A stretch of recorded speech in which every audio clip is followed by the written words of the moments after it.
when people look at it, it looks crazy. That's a very natural thing. Sometimes when we look at it, it looks crazy.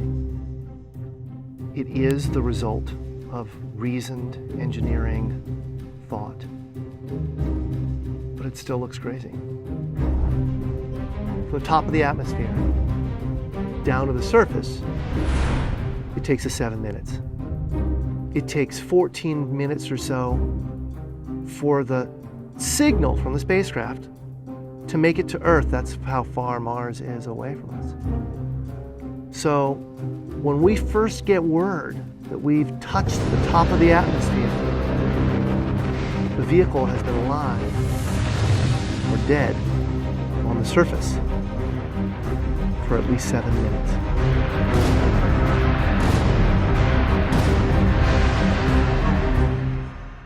Entry, descent, and landing, also known as EDL, is referred to as the 7 minutes of terror because we've got literally 7 minutes to get from the top of the atmosphere to the surface of Mars, going from 13,000 miles an hour to 0 in perfect sequence, perfect choreography, perfect timing, and the computer has to do it all by itself with no help from the ground. If any one thing doesn't work just right, it's game over. We slam into the atmosphere and develop so much aerodynamic drag. Our heat shield, it heats up and it glows like the surface of the sun. 1,600 degrees. During entry, the vehicle is not only slowing down violently through the atmosphere, but also we are guiding it like an airplane to be able to land in a very narrow, constrained space. This is one of the biggest challenges that we're facing, and one that we had never attempted on Mars. Mars is actually really hard to slow down because it has just enough atmosphere that you have to deal with it. Otherwise, it will destroy your spacecraft. On the other hand, it doesn't have enough atmosphere to finish the job. We're still going about 1,000 miles an hour. So at that point, we use a parachute.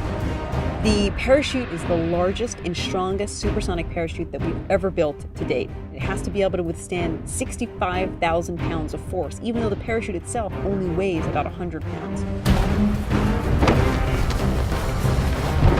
When it opens up that fast, it's a neck-snapping 9 Gs. At that point, we have to get that heat shield off. It's like a big lens cap blocking our view of the ground to the radar. The radar has to take just the right altitude and velocity measurements at just the right time, or the rest of the landing sequence won't work. This big, huge parachute that we've got, it'll only slow us down to about 200 miles an hour. And that's not slow enough to land. So we have no choice, but we've got to cut it off and then come down in rockets.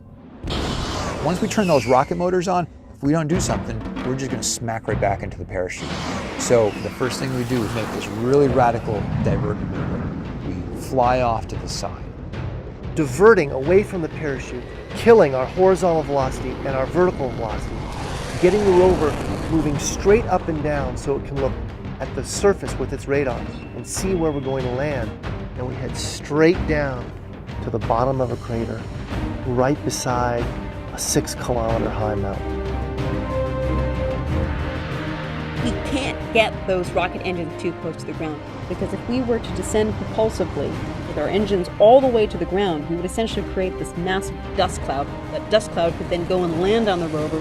It could damage mechanisms and it could damage instruments.